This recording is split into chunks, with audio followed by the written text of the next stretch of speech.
भारतीय संविधान में दिए गए मौलिक अधिकारों को देश की संसद संविधान के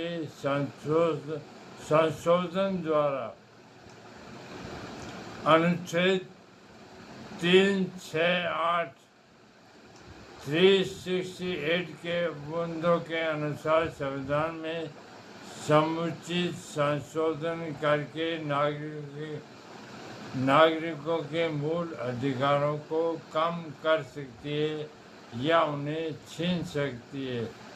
शंकरी प्रसाद बनाम भारत संघ तथा सज्जन सिंह बनाम राजस्थान राज्य के मामलों में यह निर्णय दिया गया कि अनुच्छेद 368 के अधीन पारित संवैधानिक संशोधनों द्वारा भाग 3 में संशोधन करके मूल अधिकारों को लिया जा सकता है और ऐसी विधि अनुच्छेद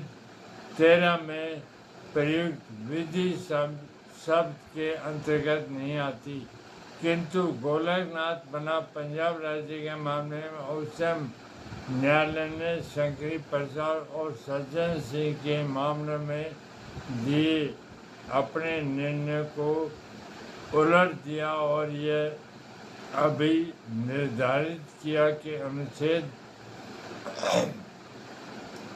368 के अधीन संविधान में संशोधन करने के मूल अधिकारों में कोई भी परिवर्तन नहीं किया जा सकता। अनुच्छेद 368 के अधीन केवल संविधान संशोधन करने की प्रक्रिया विहित है। वह संसद को भाग 3 में दिए गए मूल अधिकारों में संशोधन करने की शक्ति नहीं प्रदान करता है। संक्षेप में तर्क किया था कि अनुच्छेद 368 के अधीन पारित विधि अनुच्छेद 13 में प्रयुक्त विधि शब्द के अंतर्गत आती है और यदि वह भाग 3 में दिए गए उपबंधों से असंगत है तो उन्हें अवैध एवं असंवैधानिक घोषित किया जा सकता है। संविधान के 24वें संशोधन अधिनियम 1971 द्वारा गोलकनाथ के मामले में दिए गए निर्णय के प्रभाव को समाप्त कर दिया गया है। इस संशोधन अधिनियम द्वारा अनुच्छेद 13 में एक नया उपखंड 4 जोड़कर यह स्पष्ट कर दिया गया कि अनुच्छेद 368 के अधीन पारित संवैधानिक संशोधन अनुच्छेद 13 में प्रयुक्त विधि शब्द के अर्थ अंतर्गत विधि नहीं है। केशवानंद भारती बनाम भारत संघ के मामले में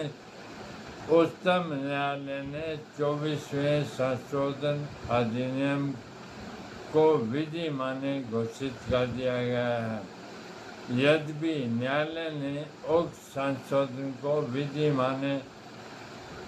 घोषित कर दिया है, किंतु संसद की संविधान शक्ति पर एक महत्वपूर्ण परिसीमा लगा दिया है।